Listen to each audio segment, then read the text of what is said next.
Panloloko, nina Anthony Jennings, Maris Recalbistado, Jam naglabas ng resibo. Rico Blanco, alam na nga ba ang ginagawa ng kanyang dating nobyang si Maris Recal at Anthony Jennings?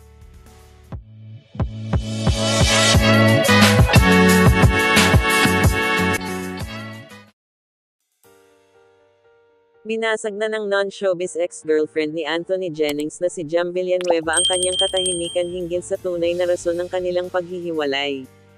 Nitong Martes ng gabi, December 3, ginulat ng dalaga ang madlang people matapos nitong ilabas sa kanyang Instagram story ang kanyang side of the story, kalakip ang mga screenshots ng conversation ni Anthony at Maris. Ilang mga netizens ang hinangaan ng OPM legend na si Rico Blanco dahil patuloy itong nanahimik matapos ang breakup nila ni Maris Recal. Matatanda ang matagal ng usap-usapan na may kinalaman ng aktor na si Anthony Jennings sa hiwalayan ni Rico at Maris. Ngunit imbis na kumpirmahin ay patuloy na nanahimik si Rico. Sa ngayon ay kinumpirma na ng ex-girlfriend ni Anthony na si Jam Villanueva na nagkaroon ng kabitan sa pagitan ng aktor at ng aktres. Time is the ultimate teller nga talaga ang nangyari.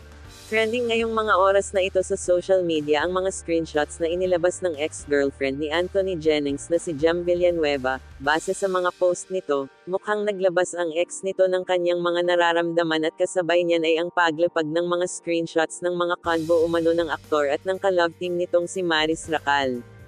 Panimula ni Jam, "I've been trying to hold myself together through everything that's been happening.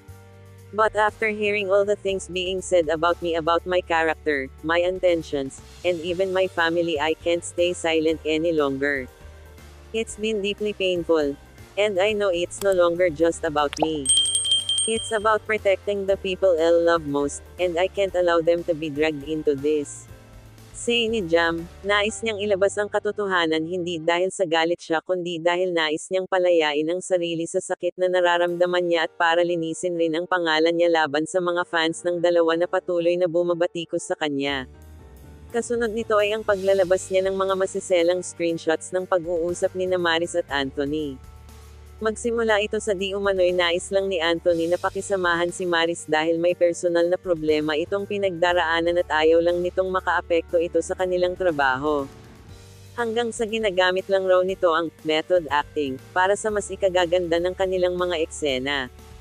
Mayroon ring parte ng screenshots kung saan nag-text si Maris ng "It was hot" kay Anthony na tumutukoy sa umano'y pag-makeout nila sa CR matapos ang isang party.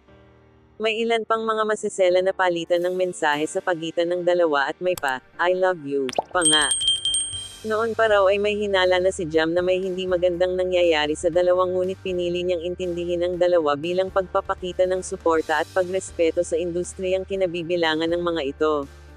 Kwento pa ni Jam, "When Maris came into the picture, I was genuinely happy for you both. I even chose to be supportive, despite the red flags I couldn't ignore. I respected your craft. I believed in you both. But betrayal like this cuts deep. This is my truth. And sharing it is my way of moving forward not with anger, but with strength, hope, and the belief that better days are ahead."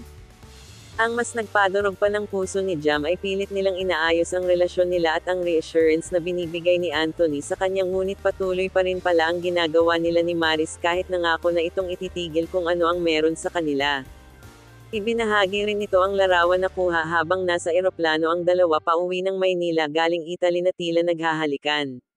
Ito ang dumurog kay Jam dahil bago niya ito matuklasan ay sa kanya pa umuwi si Anthony at sinamahan siya sa ospital para magpa-MRI.